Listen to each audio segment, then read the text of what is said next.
سبحان اللہ والحمد للہ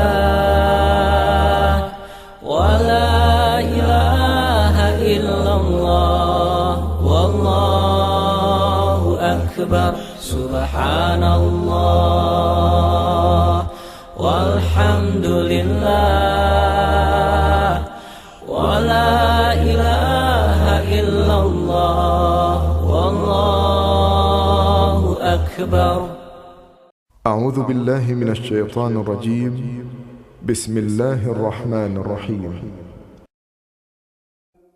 وَلَنَبْلُوَنَّكُمْ بِشَيْءٍ مِّنَ الْخَوْفِ وَالْجُوعِ وَنَقْصٍ مِّنَ الْأَمْوَالِ وَالْأَنفُسِ وَالثَّمَرَاتِ وَبَشِّرِ الصَّابِرِينَ الَّذِينَ إِذَا أَصَابَتْهُم مُّصِيبَةٌ قَالُوا إِنَّا لِلَّهِ وَإِنَّا إِلَيْهِ راجعون.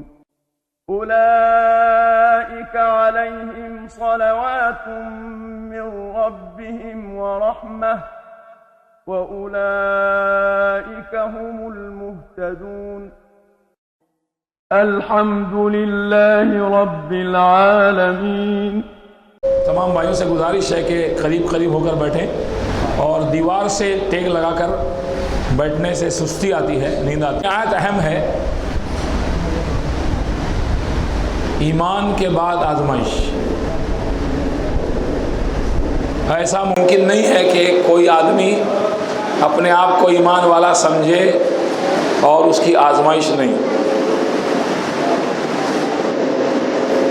آزمائش یہ اللہ سبحانہ و تعالی رب العالمین کی سنت ہے.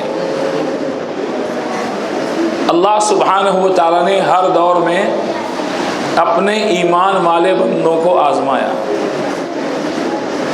اور بغیر آزمائے اللہ سبحانہ و تعالی رب العالمین آخرت میں جو نعمتیں ہیں، جنت کی نعمتیں، کبھی نہ ختم ہونے والی نعمتیں، فلا تعلم نفس ما اخفی لهم من قرۃ اعین جزاء بما كانوا يعملون. کوئی نفس نہیں جانتا کہ ان کے نفوس کی تسکین کا سامان، فلا تعلم نفس ما اخفی لهم من قرۃ اعین، ان کی آنکھوں کی ٹھنڈک کا سامان جو اللہ سبحانہ و تعالیٰ نے آخرت میں چھپا رکھا ہے. کوئی آنکھ نہیں جانتا، کوئی نفس نہیں جانتا کہ ان کی آنکھوں کی ٹھنڈک کا سامان اللہ سبحانہ و تعالیٰ نے کیا تیار کر. جزاء بما كانوا يعملون، یہ جزا ہوگی، یہ بدلہ ہوگا ان کے اعمال کا جو دنیا میں وہ کرتے ہیں. تو جنت یہ خواہشوں پر، تمناؤں پر نہیں ملے گی. دنیا کی ایک چھوٹی سی چیز آپ دیکھیے، تمنا اور خواہش پر نہیں ملتی ہے. چھوٹی سی چھوٹی چیز آپ گھر میں استعمال کرنے والی ایک جھاڑو کو لے لیجئے. آپ آنکھ بند کر بیٹھ کے سوچیں کہ جھاڑو مل جائے، یا اس سے اور کوئی چھوٹی چیز آپ بیٹھ کر کے تصور میں، خیالات میں سوچتے رہیں کہ کوئی چیز مجھ کو مل جائے، بغیر کوشش کے چھوٹی سی چھوٹی چیز حاصل نہیں. جنت اللہ تعالیٰ کی بہت بڑی نعمت ہے. اللہ کے نبی نے فرمایا الا ان سلعۃ اللہ الغالیہ الا ان سلعۃ اللہ الجنہ. اللہ کا سودا بہت مہنگا ہے، بہت گراں قدر ہے اللہ کا سودا. اور اللہ کا سودا کیا ہے؟ اللہ کا سودا جنت ہے. امانت تمناؤں پر اللہ نے نہیں رکھا ہے. لیس بامانیکم ولا امانی اہل الکتاب، نہ تمہاری تمناؤں پر اور نہ اہل کتاب کی تمناؤں. اس کے لیے آدمی کو کھپنا پڑے گا، اور اللہ سبحانہ و تعالی رب العالمین جس حال میں رکھے، رضا کا اظہار، اللہ تعالیٰ کے سامنے رضامندی کا اظہار، شکوہ نہیں، ناشکری کے الفاظ زبان سے نہ ادا کرے، بلکہ اس کی زبان سے کیا نکلے؟ الحمدللہ علی کل حال. جس حال میں میرے رب نے مجھ کو رکھا ہے اس کا شکر ہے۔ آپ دیکھیں ہر دور میں اللہ تعالیٰ نے ایمان والوں کی آزمائش کی، اور اللہ تعالیٰ نے کہا کہ جنت میں تم ایسے ہی داخل کر دیے جاؤ گے۔ حسب الناس ان یترکوا ان یقولوا آمنا وهم لا یفتنون، کیا تمہارا یہ گمان ہے کہ صرف آمنا کہنے پر کہ ہم ایمان لائے ہیں تمہیں چھوڑ دیا جائے گا اور تمہاری آزمائش نہیں کی جائے گی، تمہیں آزمایا نہیں جائے گا؟ جبکہ اللہ سبحانہ و تعالیٰ کی سنت کیا ہے؟ اللہ نے تم سے پہلے لوگوں کو بھی آزمایا۔ کیوں آزمایا؟ وَلَيَعْلَمَنَّ اللَّهُ الَّذِينَ صَدَقُوا وَلَيَعْلَمَنَّ الْكَاذِبِينَ، تاکہ اللہ تعالیٰ معلوم کر لے کہ ایمان کے، اسلام کے دعوے میں سچا کون ہے اور جھوٹا کون ہے۔ تو اللہ تعالیٰ نے اپنے کلام میں اپنے نیک بندوں کے واقعات محفوظ فرمائے ہیں کہ اللہ سبحانہ و تعالیٰ نے کس طرح آزمائش میں ان کو ڈالا اور کس طرح وہ آزمائش پر کھڑے اترے۔ میں نے آپ کے سامنے اللہ تعالیٰ کا فرمان پڑھا، سورہ الانبیاء آیت نمبر 35 کی میں نے آپ کے سامنے تلاوت کی۔ اللہ تعالیٰ نے فرمایا کل نفس ذائقۃ الموت، ہر متنفس کو موت کا ذائقہ چکھنا ہے۔ دنیا میں جو بھی آیا ہے وہ جانے کے لیے آیا ہے، ہمیشہ رہنے کا مقام دنیا نہیں ہے۔ کسی دانا سے ایک شخص نے پوچھا کہ شہر کی سب سے بڑی بستی کہاں ہے؟ تو اس نے قبرستان کی طرف اشارہ کیا کہ سب سے بڑی بستی یہاں ہے، اس لیے کہ جو یہاں بستا ہے وہ بسا ہی رہ جاتا ہے، اس کے بعد وہاں سے کبھی نکلتا نہیں۔ تو ہر متنفس کو جو بھی دنیا میں آیا ہے اس کو ایک نہ ایک دن مرنا ہے۔ اگر اللہ کے علاوہ کسی کی ذات کو بقا ہوتی تو محمد رسول اللہ صلی اللہ علیہ وسلم دنیا سے تشریف نہیں لے جاتے۔ اللہ نے فرمایا کل نفس ذائقۃ الموت ونبلوکم بالشر والخیر فتنہ، ہم آزمائیں گے تم کو، تمہاری آزمائش کریں گے، شر سے بھی اور خیر سے بھی۔ وَنَبْلُوكُمْ بِالشَّرِّ وَالْخَيْرِ فِتْنَةً، شر کے ذریعے بھی تکلیف میں مبتلا کر کے، تمہارا مال چھین کر کے، تمہیں نقصان میں ڈال کر کے، تمہاری اولادوں کو لے کر کے، اس طرح بھی تمہاری آزمائش ہوگی، اور خیر کے ذریعے بھی اللہ تعالیٰ تمہاری آزمائش کرے گا۔ یعنی آسان الفاظ میں لے کر بھی آزمائے گا اور دے کر بھی آزمائے گا۔ نعمتوں سے محروم رکھ کر یا نعمتیں چھین کر بھی آزمائے گا، اور نعمتیں اللہ سبحانہ و تعالیٰ دے کر بھی آزمائے گا۔ آزمائش لوگ سمجھتے ہیں چھن جانا آزمائش، ہمارے ذہن میں تصور کیا ہے؟ کھو گیا، مر گیا، چھن گیا، چلا گیا، یہ آزمائش، جبکہ ملنا بھی آزمائش ہے۔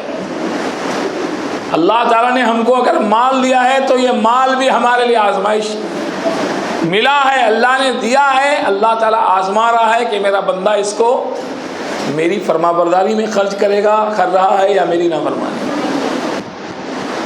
اس کو میری نعمت سمجھ رہا ہے یا اپنی محنت کا صلہ اور بدلہ سمجھ رہا ہے۔ یہ تو میری محنت کی وجہ سے ہوا ہے، یہ تو میں نے محنت کی ہے، تو میرا مال ہے۔ دے کر آزماتا ہے اللہ تعالیٰ کہ اللہ کی فرما برداری میں مال کو خرچ کرتا ہے یا نافرمانی میں۔ اولاد اللہ تعالیٰ نے دی ہے، اولاد سے محروم رکھتا ہے، آزماتا ہے کہ بندہ کہاں کہاں جاتا ہے اولاد مانگنے کے لیے، کہاں کہاں ناڑا باندھتا ہے، کہاں کہاں دھاگا باندھتا ہے، کس کو اولاد دینے والا سمجھتا ہے، کہاں 7 جمعرات کو جاتا ہے، کہاں 15 جمعرات تک پہنچتا ہے، کس کو سمجھتا ہے اولاد دینے والا؟ ہم نے محروم رکھا ہے، کیا ہمارے اوپر اس کا ایمان، عقیدہ، اس کا اعتماد، یقین ہے یا کسی اور پر ہے؟ تو اللہ سبحانہ و تعالیٰ نے فرما دیا ہے وَنَبْلُوكُمْ بِالشَّرِّ وَالْخَيْرِ فِتْنَةً، اللہ تعالیٰ شر اور خیر دونوں ذریعوں سے تمہاری آزمائش کرے گا۔ محروم رکھ کر بھی آزمائے گا اور دے کر بھی اللہ تعالیٰ آزمائے گا، دینے کے بعد چھین کر بھی اللہ تعالیٰ، لے کر بھی اللہ تعالیٰ آزمائے گا۔ اور آخر میں فرمایا وَإِلَيْنَا تُرْجَعُونَ، اور ان کو ہماری ہی طرف لوٹنا ہے۔ آخر میں اللہ تعالیٰ کی طرف ہم کو پلٹنا ہے۔ جیسے ہم نے زندگی گزاری ہوگی، اللہ کی آزمائش پر اگر ہم پورے اترے ہوں گے، کھڑے اترے ہوں گے، ویسے ہی بدلہ اللہ تعالیٰ آخرت میں ہم کو عطا کرے گا۔ اور اس سلسلے میں آپ دیکھیے، ایک کافر کے لیے مصیبت جو ہے وہ ایک بار ہوتا ہے، ایک بوجھ ہوتا ہے۔ کافر کبھی مصیبت سے راضی نہیں ہوگا۔ عام طور پر ہم لوگ سفر میں ہوتے ہیں تو دیکھتے ہیں کوئی مصیبت آتی ہے، یا ٹرین کے سامنے کوئی آ گیا، کوئی کٹ گیا، ایکسیڈنٹ ہو گیا، اور کوئی ناگہانی معاملہ ہو گیا، تو لوگوں کی زبان سے نکلتا ہے شٹ۔ حالانکہ شٹ کا معنی گوبر ہوتا ہے۔ بہت سارے لوگ جانتے نہیں ہیں، بہت سارے سنتے ہیں وہی بول دیتے ہیں شٹ یار،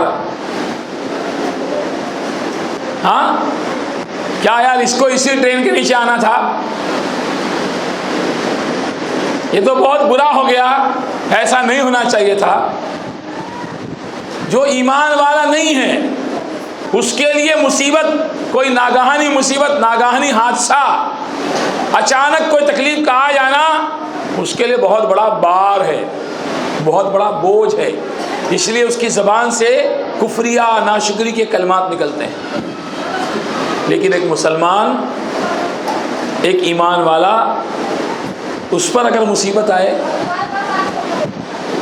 اللہ کے نبی صلی اللہ علیہ وسلم کی حدیث آپ کے سامنے پڑھ رہا ہوں کہ مومن، ایمان والا، اس کا معاملہ آپ نے فرمایا بڑا عجیب ہے، عجبا لامر المؤمن، مومن کا معاملہ بڑا عجیب ہے۔ اور ان امرہ کلہ خیر، اس کے لیے ہر معاملے میں خیر ہے۔ جس کو ہم لوگ دنیا میں کہتے ہیں چت بھی میرا اور پٹ بھی میرا، ہر طرف سے فائدہ۔ ان امرہ کلہ خیر، کلہ خیر، ہر اس کا امر خیر والا ہے۔ کیا ہے؟ وَلَيْسَ ذَاكَ لِأَحَدٍ إِلَّا لِلْمُؤْمِنِ، اور یہ خصوصیت مومن کے علاوہ، ایمان والے کے علاوہ کسی کو بھی حاصل نہیں۔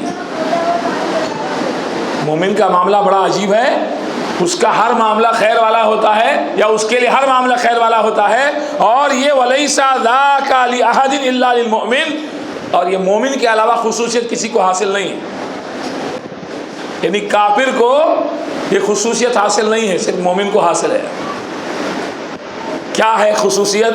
ان اصابتہ السراء شکر فکان خیرا لہ، جب اس کو نعمت ملتی ہے، اس کو خیر حاصل ہوتا ہے، بلائی حاصل ہوتی ہے، تو وہ شکر کرتا ہے۔ تو یہ شکر کرنا اس کے لیے خیر ہوتا ہے، اس کے لیے بھلائی والا ہوتا ہے۔ اس کو نعمت ملی تو اس کی زبان سے نکلتا ہے الحمدللہ، وہ اللہ تعالیٰ کی تعریف بیان کرتا ہے، اللہ کا شکر ادا کرتا ہے۔ اور یہ شکر کرنا اس کے لیے بہتر ہوتا ہے۔ کیوں؟ اس لیے کہ جب بندہ شکر کرے گا، نعمتوں پر بندہ شکر کرے گا، اللہ تعالیٰ نے کیا فرمایا؟ لَإِن شَكَرْتُمْ لَأَزِيدَنَّكُمْ، تم شکر کرو گے تو ہم تم کو مزید عطا کریں گے۔ جتنا زیادہ شکر کرو گے اتنا ہی زیادہ ہم نعمتوں میں اضافہ کریں گے۔ تو مومن بندہ، اس کو نعمت حاصل ہوتی ہے، شکر کرتا ہے، اور فکان خیرا لہ، یہ اس کے لیے بلائی والا ہوتا ہے۔ اور اس کے بعد وَإِنْ أَصَابَتْهُ ضَرَّاء، اس کو تکلیف پہنچتی ہے، اس پر مصیبت آتی ہے، اللہ تعالیٰ کسی امتحان میں اس کو مبتلا کرتا ہے، کوئی اس کی چیز کو اللہ چھین لیتا ہے، کسی نعمت سے محروم کر دیتا ہے، وَإِنْ أَصَابَتْهُ ضَرَّاء صَبَرَ، وہ صبر کرتا ہے۔ اور یہ صبر کرنا بھی فَكَانَ خَيْرًا لَهُ، یہ بھی اس کے لیے بلائی والا ہے نا، دونوں طرف سے فائدہ۔ یہ صرف مومن کا معاملہ ہے۔ کافر نعمت حاصل ہوگی، کہے گا یہ میری صلاحیتوں کی وجہ سے ہوا ہے، یہ میری کوششوں کی وجہ سے ہوا ہے، یہ میری محنت کی وجہ سے ہوا ہے. لیکن مومن نعمت پر اللہ کا شکر ادا کرے گا کہ یہ سب کچھ اللہ کی طرف سے ہے. اور کافر اس پر مصیبت آنا اس کے اوپر مصیبت ایک بار اور بوجھ ہوتی ہے، لیکن مومن مصیبت پر صبر کرتا ہے. کس خیال سے صبر کرتا ہے کہ اس کا اجر کہاں ہے؟ مصیبت میں کیا پڑتا ہے ایک مومن بندہ؟ ہاں، لوگ سمجھتے ہیں کہ کسی کے مرنے پر یہ دعا پڑھی جاتی ہے. کبھی انا للہ پڑھو بھائی، کس کا انتقال ہو گیا؟ یہ انتقال پر پڑھنے کی دعا نہیں ہے صرف، بلکہ جب بھی مصیبت آئے، جب بھی کوئی مصیبت کی تکلیف کی خبر سنے یا چھوٹی بڑی کوئی مصیبت بندے پر آئے تو اس کی زبان سے انا للہ و انا الیہ راجعون. 2 حصے ہیں اس دعا کے. پہلا حصہ ہے انا للہ، بندہ اظہار کر رہا ہے، بندہ اس بات کا اقرار کر رہا ہے کہ ہم اللہ کے ہیں، ہم اللہ کی ملکیت ہیں.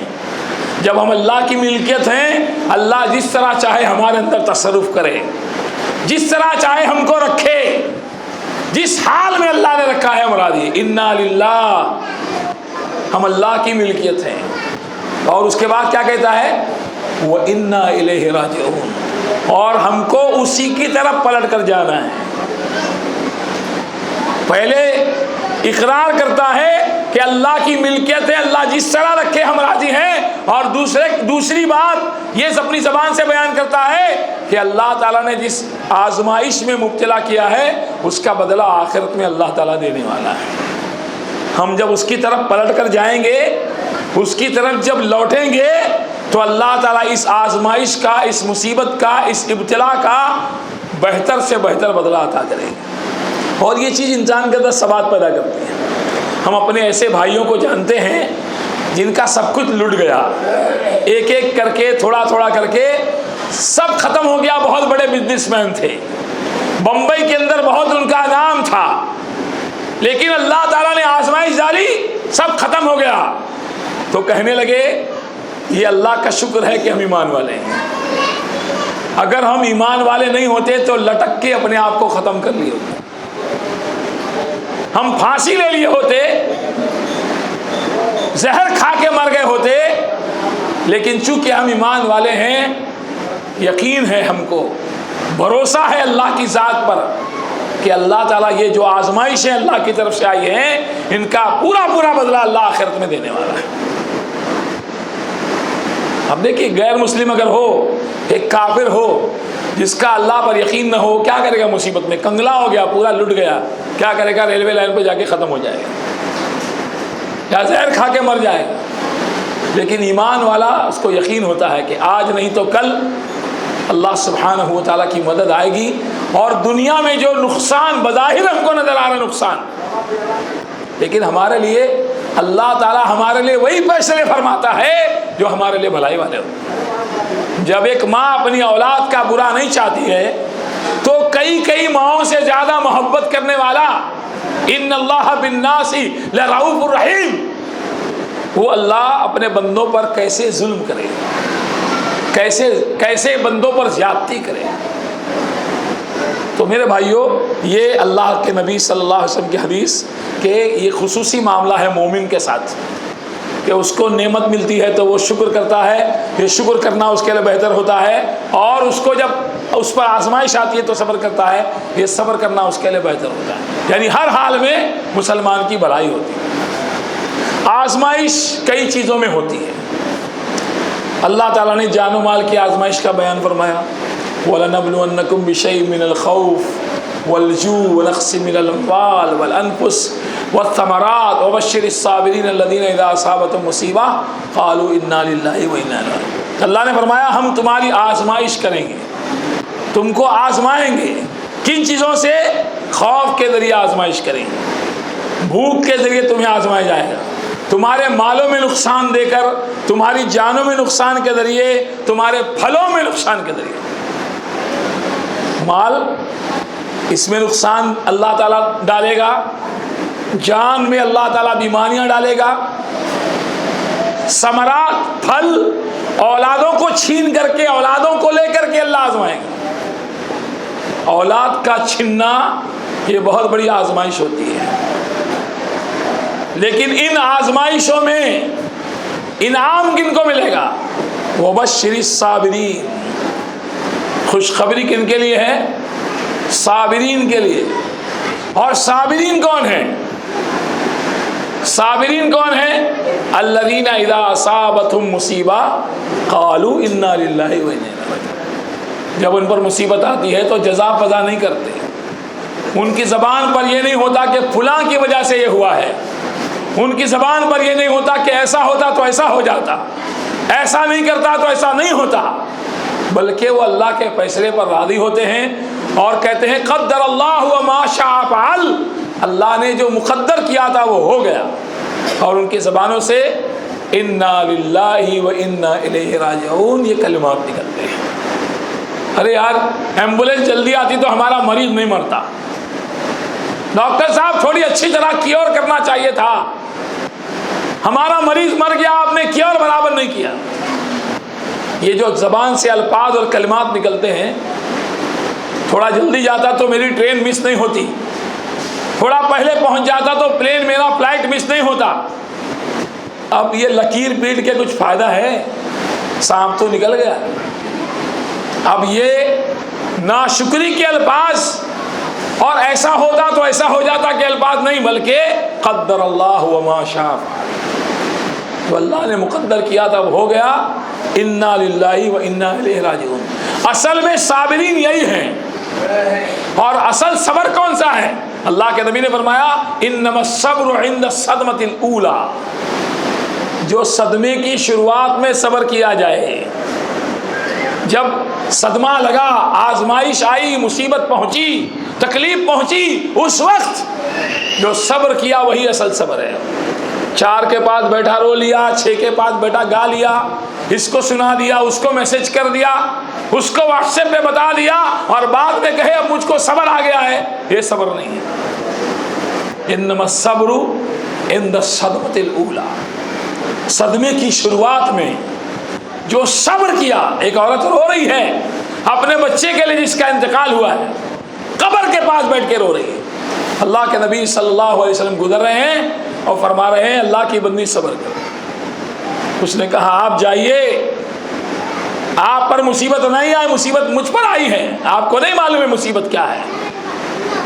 اللہ کے نبی چلے گئے، لوگوں نے اس کو بتایا کہ محمد صلی اللہ علیہ وسلم تھے، وہ نادم ہوئی، شرمندہ ہوئی، اور اللہ کے نبی کے پاس گئی اور کہا اللہ کے نبی اب تو مجھ کو صبر آ گیا ہے۔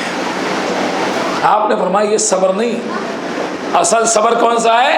وہی انما الصبر عند الصدمۃ الاولى، صدمے کی شروعات میں جو صبر کیا جائے وہ صبر۔ تو صابرین وہی ہیں جو اللہ کے فیصلے پر راضی رہتے ہیں، اللہ کے فیصلے پر راضی رہتے ہیں، اور ان کی زبانوں سے یہی کلمات نکلتے ہیں انا للہ و انا الیہ راجعون۔ تو اللہ تعالیٰ مال میں، جان میں آزمائش ڈالے گا۔ آزمائش کن چیزوں میں؟ اللہ کے رسول صلی اللہ علیہ وسلم نے فرمایا کہ آدمی کے مال میں آزمائش ہے، آدمی کے مال میں اس کے لیے آزمائش ہے، اس کی بیوی میں اس کے لیے آزمائش ہے، اور اس کی اولاد میں اس کے لیے آزمائش ہے۔ مال میں آزمائش ہے۔ ابھی دیکھیے چند لمحوں پہلے کی بات ہے، پینے پلانے کی بات چل رہی تھی۔ ایک ساتھی دوسرے ساتھی کو کہتا ہے تو کیوں نہیں پیتا؟ یار میں تو پیتا ہوں، میں تو فلاں فلاں برانڈ پیتا ہوں۔ ہاں تو کیوں نہیں پیتا ہے یار؟ تو خاموش ہو گیا۔ تو کہتا ہے منی پرابلم ہے کیا؟ تو سامنے والا کہتا ہے ہاں یار منی پرابلم۔ اس کا مطلب منی پرابلم نہیں ہوتا تو میں بھی پیتا۔ مال آپ دیکھیے، جب تک مال نہیں ہوتا ہے آدمی کیسی زندگی گزارتا ہے، اور جب مال آتا ہے تو اس کی پوزیشن کیا ہو جاتی ہے؟ اس کو ہری ہری سوجنے لگتی ہے۔ ہاں جب تک مال نہیں تھا گھر میں ٹیلی ویژن نہیں آیا تھا، اب سیٹ ہو گئے ہیں، سب سے بڑا کتنے انچز کا ہوتا ہے مجھے نہیں معلوم، LCD اور VCD پتہ نہیں کیا کیا ہوتا ہے، یعنی ساری خرافات. اللہ عبادت فرمائے. اللہ کے نبی نے فرمایا کہ میری امت کا فتنہ مال ہے. اللہ کے نبی نے فرمایا انسان کے ایک مرد کے مال میں اس کے لیے آزمائش ہے, اس کی بیوی میں اس کے لیے آزمائش ہے, اس کی اولاد میں اس کے لیے آزمائش ہے.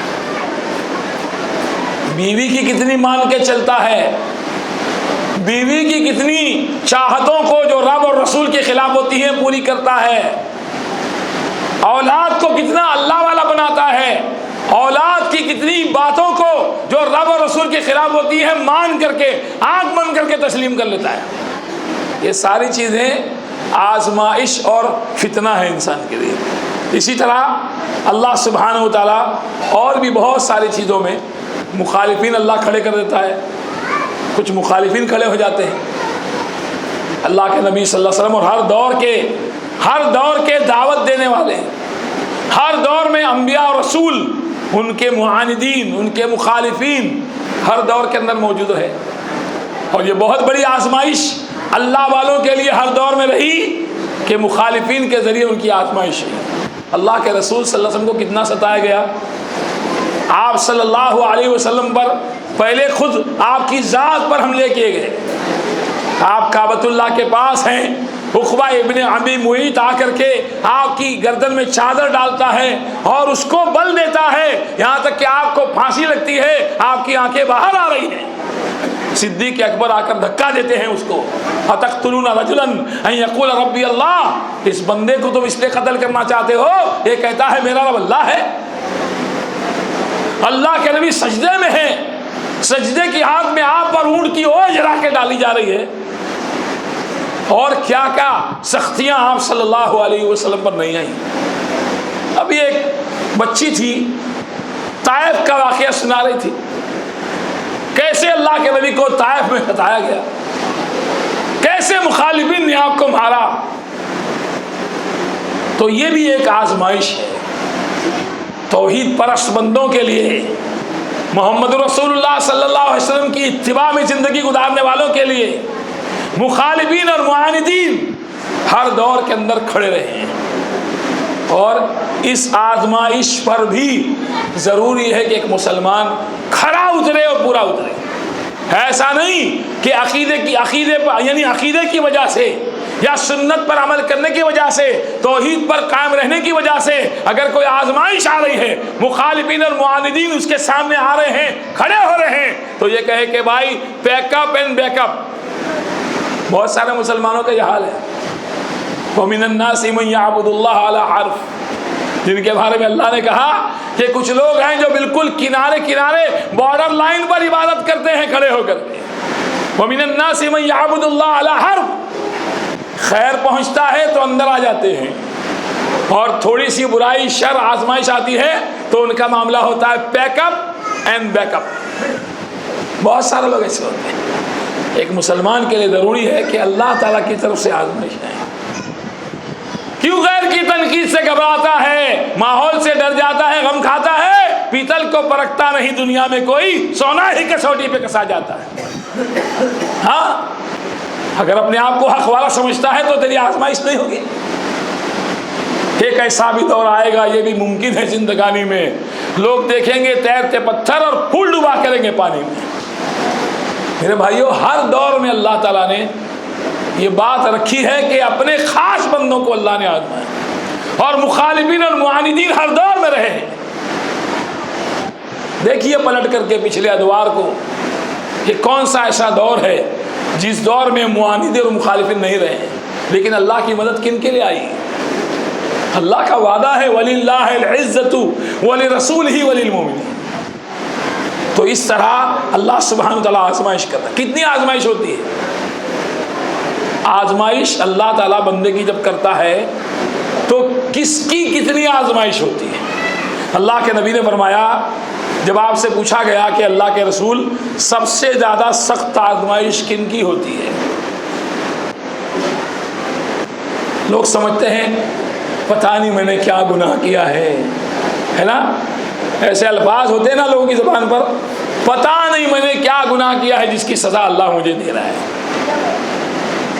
اتنا بڑا گناہ تو اللہ میں نے کیا نہیں, اتنی بڑی سزا کیوں دے رہا ہے. عورتوں کے بچوں کا انتقال ہوتا ہے تو آسمان کی طرف دیکھ کر بولتی ہے اللہ تو نے میرے ساتھ اچھا نہیں کیا، میں قیامت کے دن تجھ سے پوچھوں گی کہ تو نے میرے ساتھ ایسا کیوں کیا۔ آزمائشیں اللہ کی طرف سے ہوتی ہیں، ہر بندے اور بندی کو مسلمان کو راضی رہنا چاہیے اس میں، اس طرح کے کفریہ کلمات کہنا۔ اور آپ دیکھیے سب سے سخت آزمائش کس کی ہوئی؟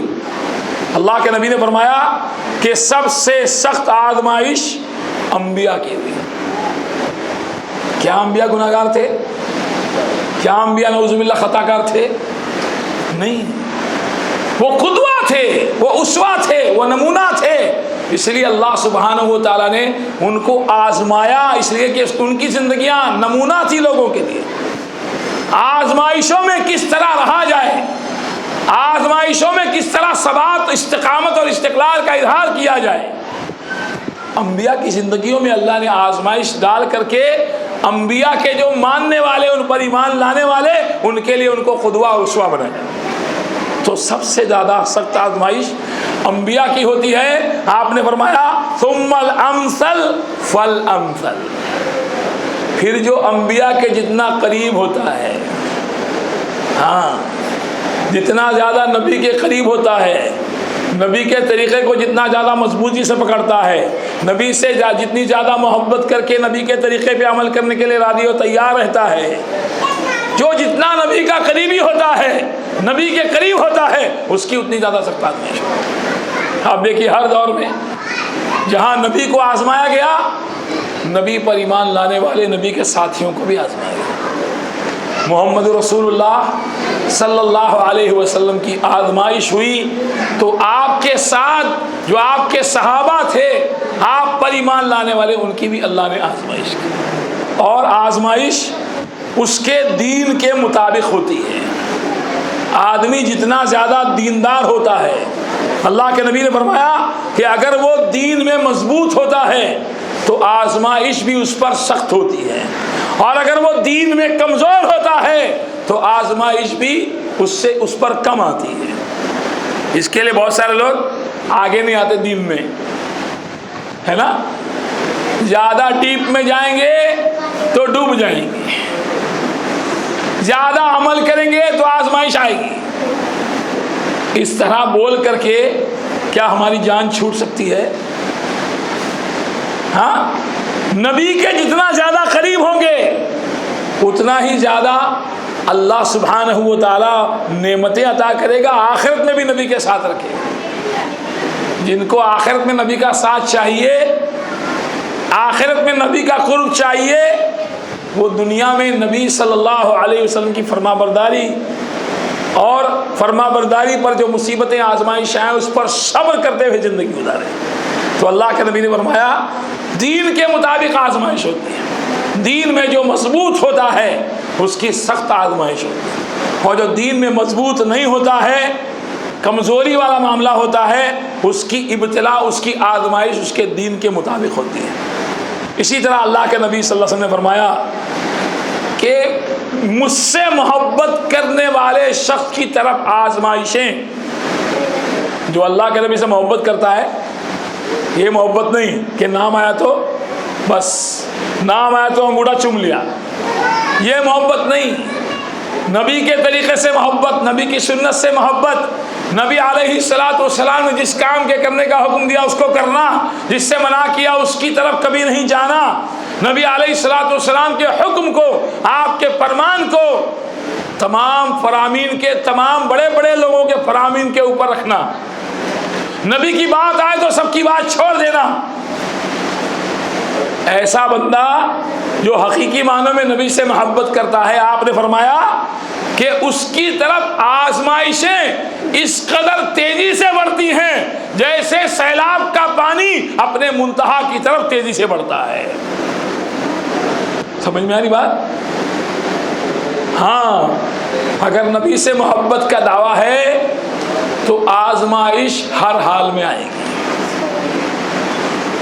ہاں، اگر نبی سے محبت کا دعویٰ ہے تو آزمائش ہر حال میں آئے گی۔ آپ نے فرمایا مجھ سے محبت کرنے والے کی طرف آزمائشیں اتنا تیزی سے بڑھتی ہیں جیسے سیلاب کا پانی اپنے منتہا کی طرف، اپنے اینڈ کی طرف بڑھتا ہے، تو جس قدر زیادہ نبی کا قریبی ہوگا اس قدر اللہ تعالیٰ آزمائے گا۔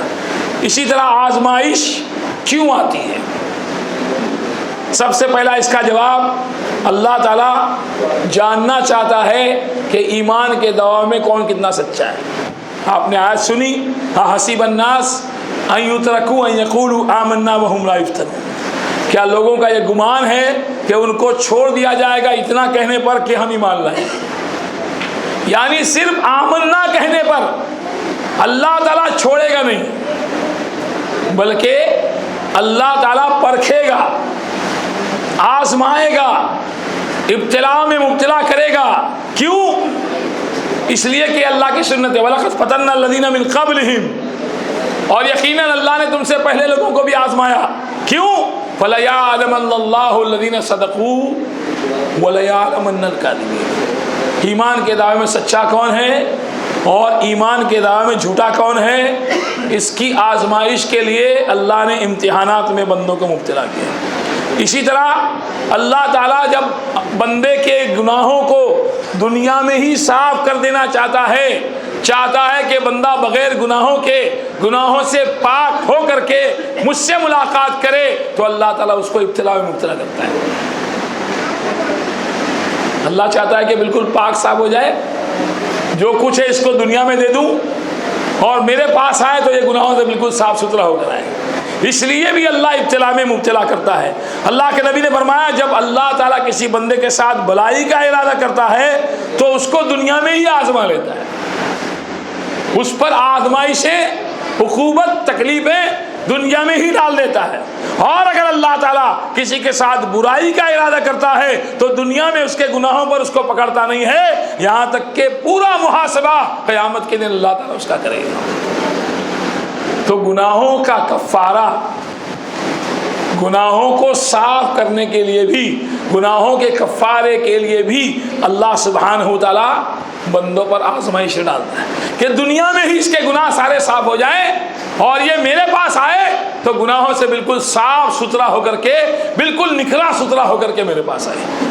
اس لیے اللہ تعالیٰ آزمائش ڈالتا ہے۔ اسی طرح اللہ تعالیٰ چاہتا ہے کہ جب بندے کو اللہ آزمائش میں ڈالے تو بندہ اللہ کی طرف پلٹے۔ دیکھیے بندوں کے ساتھ قرآن میں دو جگہ پر ایک ہی بات کو بیان کیا ہے، مکرر اللہ نے بیان کیا ہے، فَإِنَّ مَعَ الْعُسْرِ يُسْرًا، إِنَّ مَعَ الْعُسْرِ يُسْرًا، تاکید کے ساتھ بیان کیا ہے، یقیناً تکلیف کے ساتھ راحت ہے۔ اور پھر ایک بار دوبارہ اللہ نے کہا بے شک تکلیف کے ساتھ راحت ہے۔ اگر اللہ تعالیٰ بندے کو ہمیشہ تکلیف میں مبتلا کرے، تکلیف میں ہی رکھے، تو بندہ اللہ کی عبادت کیسے کرے گا؟ ہو سکتا ہے وہ چڑچڑا ہو جائے، ہو سکتا ہے اس کی زبان سے کفریہ اور غلط کلمات نکل پڑے۔ اور اگر اللہ تعالیٰ بندے کو ہمیشہ نعمتوں میں رکھے تو اس کے اندر کبر پیدا ہو جائے گا، اس کے اندر تکبر آ جائے گا۔ اس لیے اللہ تعالیٰ بندے کے اندر دونوں کیفیات کو رکھتا ہے، ہمیشہ تکلیفوں میں مبتلا نہیں کرتا اور ہمیشہ راحتوں میں نہیں رکھتا۔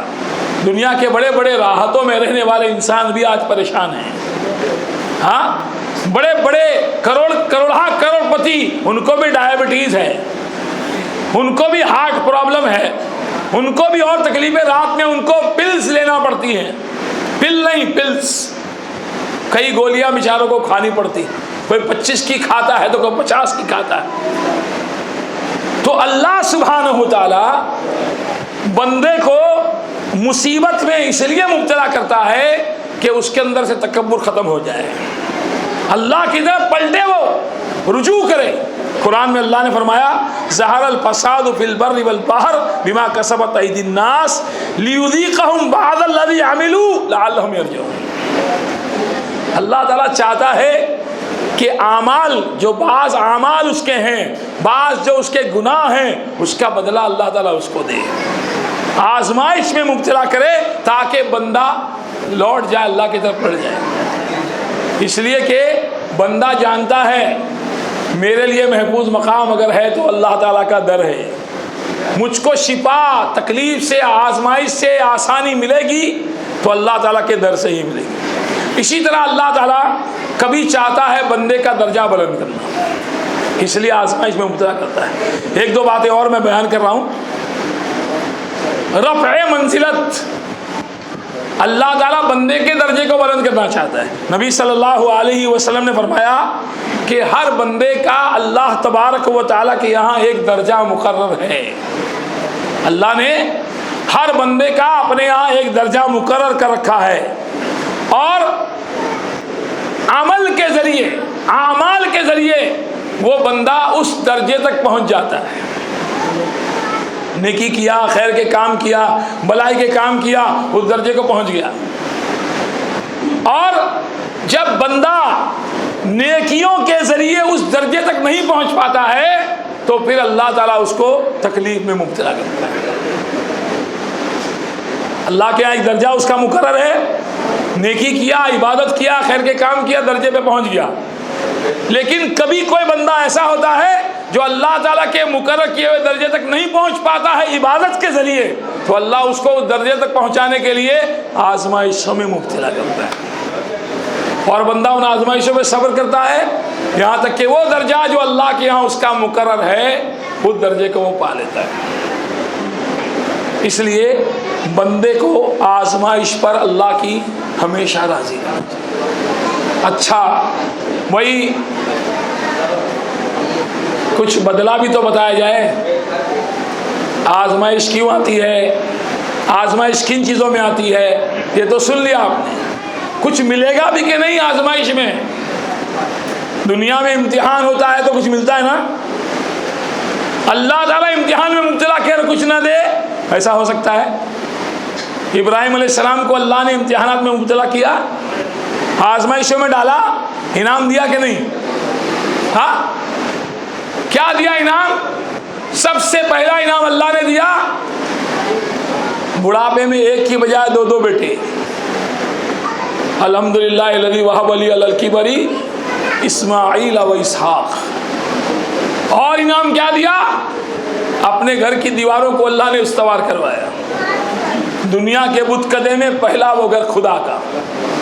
ان اول بیت وضع للناس الذی ببکہ، اپنا گھر زمین پر سب سے پہلا گھر جو اللہ کی عبادت کے لیے بنایا گیا، ابراہیم علیہ السلام کے ذریعے اللہ نے دیواروں کو استوار کرایا. کتنا بڑا انعام ہے. ساری دنیا کے لوگوں کا قال انی جاعلک للناس اماما، ہم آپ کو ساری انسانیت کا امام بنائیں گے. یہ انعامات ہیں کہ نہیں؟ ہاں ابتلا کے بعد انعامات ضرور ہوتے ہیں. خیر وقت نہیں بچا میرے بھائیوں. انعامات میں سے یہ کہ اللہ سبحانہ و تعالی بندے کے گناہوں کو صاف کر دیتا ہے آزمائش کے ذریعے. جیسا کہ پہلے بھی آپ نے سنا کہ بندے کی خطائیں معاف ہو جاتی ہیں. اللہ کے رسول صلی اللہ علیہ وسلم نے فرمایا کہ بندے کے پیر میں کانٹے کا چبھنا، بندے کی زندگی کے اندر بلائیں، آزمائشیں، مصیبتیں، تکلیفیں آتی رہتی ہیں، اور ان کے ذریعے اللہ تعالیٰ بندے کی خطاؤں کو معاف کرتا رہتا ہے. یہاں تک کہ بندے کے پیر میں کانٹا اگر چبھتا ہے تو اس کے ذریعے بھی اللہ سبحانہ و تعالیٰ اس کی خطاؤں کو معاف کرتا ہے، خطاؤں کو صاف کرتا ہے. کانٹا چبھنا، ہمارے پیر میں کانٹا چبھا، ہماری زبان سے کیا نکلتا ہے؟ ایسی آواز نکلتی ہے نا. لیکن اگر اس وقت میں ہم اللہ کو یاد کریں، انا للہ پڑھیں، اللہ تعالیٰ کی دی ہوئی تکلیف پر راضی ہو جائیں، اللہ سبحانہ و تعالیٰ اس کے ذریعے خطاؤں کو معاف. پیر میں کانٹا چبھنا، اس کے ذریعے خطائیں معاف ہوتی ہیں. اللہ کے نبی صلی اللہ علیہ وسلم نے امراض اور بیماریوں کے بارے میں بھی فرمایا. بخار کے بارے میں آپ نے فرمایا کہ بخار کو برا مت کہو. جس طرح بھٹی میں کسی دھات کو ڈال کر اس کو میل کچیل سے صاف کیا جاتا ہے، اللہ تعالیٰ بخار کے ذریعے مومن کو گناہوں سے صاف کر دیتا ہے. تو بیماریوں کے ذریعے بھی اللہ سبحانہ و تعالیٰ، یہ ثمرہ ہے آزمائش کا، یہ بدلہ ہے جو اللہ سبحانہ و تعالیٰ اپنے بندے کو عطا کرتا ہے۔ اسی طرح اللہ سبحانہ و تعالیٰ رب العالمین آخرت میں اجر عظیم عطا کرے گا اگر بندے نے آزمائشوں پر، تکلیفوں پہ صبر کیا۔ ثمرہ، آزمائش کا ثمرہ اور بدلہ کیا ملے گا؟ اللہ کے نبی صلی اللہ علیہ وسلم نے فرمایا کہ جب اللہ تعالیٰ کسی بندے کی دو محبوب چیزوں کو لے لیتا ہے اور وہ اس پہ صبر کرتا ہے تو اللہ سبحانہ و تعالیٰ کے یہاں اس کا بدلہ جنت کے علاوہ کچھ بھی نہیں ہے۔ اور وہ دو چیزیں کیا ہیں؟ ان سے مراد آنکھیں ہیں۔ کسی کو اللہ تعالیٰ نے آنکھوں کی بینائی سے محروم کر دیا، ہاں آنکھیں کسی کی اللہ نے لے لی۔ آپ اور ہم سوچیں جو آدمی نابینا ہوتا ہے کیسے اس کی زندگی گزرتی ہے۔ آج آپ سوچئے نیچے سے چڑھ کر جو اوپر آپ آئے ہیں، اللہ آپ لوگوں کے قدم قدم پر آپ کو بدلہ عطا کرے، نیکیاں عطا کرے، درجات کو بلند کرے۔ ایک نابینا آدمی کو اگر آپ کو قریش نگر کی پہاڑی پر چڑھانا ہے، آپ سوچئے آپ اس کو کیسے چڑھائیں گے؟ ہاں سیڑھی آ رہی ہے، آپ اس کو بتا رہے ہیں، پھر بیچ میں پلیٹ فارم آ رہا ہے تو اس کو بتانا پڑے گا کہ بھائی دیکھو ابھی سیدھا رستہ چلنا ہے آپ کو کچھ قدم، پھر آپ کہیں گے ابھی بھائی پھر سیڑھی آ رہی ہے، پھر سیڑھی پہ چڑھ جاؤ۔ اس کی دنیا ہمیشہ کے لیے اندھیری ہے۔ آپ آنکھ نہیں بند کر سکتے تھوڑی دیر کے لیے، آپ کو تکلیف ہونے لگتی ہے۔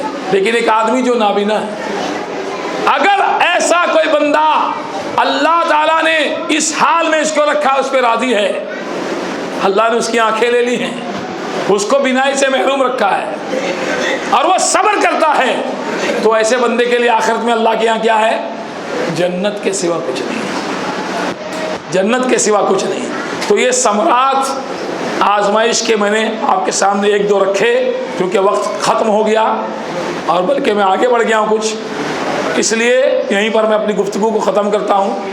اللہ تعالیٰ سے بندہ ہمیشہ حسن ظن رکھے اور اس بات پر یقین رکھے کہ اللہ تعالیٰ اپنے بندے کا کبھی برا نہیں چاہتا۔ جو بھی اللہ کی طرف سے آزمائش آتی ہے وہ بندے کی بھلائی کے لیے ہوتی ہے، اور اللہ تبارک و تعالیٰ چاہتا ہے کہ بندے کے درجات بلند ہو جائیں، اس کی خطائیں معاف ہو جائیں۔ اللہ سبحانہ و تعالیٰ رب العالمین اس لیے بندوں کو آزمائشوں میں مبتلا کرتا ہے۔